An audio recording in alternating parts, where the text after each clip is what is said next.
வீட்டில் daily use பண்ணக்கூடிய clothes ரிலேட்டடான ஒகேபுலரி தான் இந்த வீடியோவில் நீங்கள் பார்க்க போகிறீங்க. ஸோ கண்டிப்பாக யூஸ்ஃபுல்லாக இருக்கும். வீடியோ ஃபுல்லாக பாருங்கள்.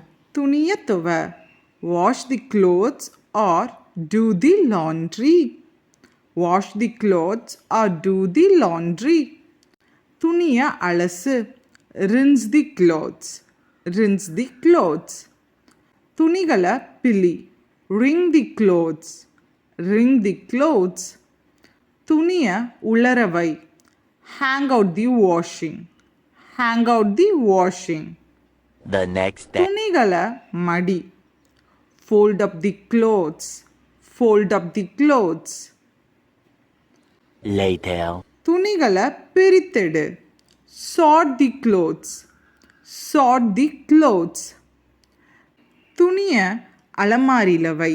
இதை எப்படி இங்கிலீஷில் சொல்லலான்னு சொல்லி காமெண்ட் பாக்ஸில் போடுங்க. அண்ட் இந்த வீடியோ பிடிச்சிருந்துச்சுன்னா கண்டிப்பாக நம்ம சேனல் இங்கிலீஷ் வித் ரீனாவை சப்ஸ்கிரைப் பண்ணிக்கோங்க. அண்ட் இந்த வீடியோக்கான கம்ப்ளீட் பிடிஎஃபையும் நம்மளோட இங்கிலீஷ் வித் ரீனா டெலகிராம் குரூப்பில் நான் ஷேர் பண்ணியிருக்கேன். யூஸ் பண்ணிக்கோங்க.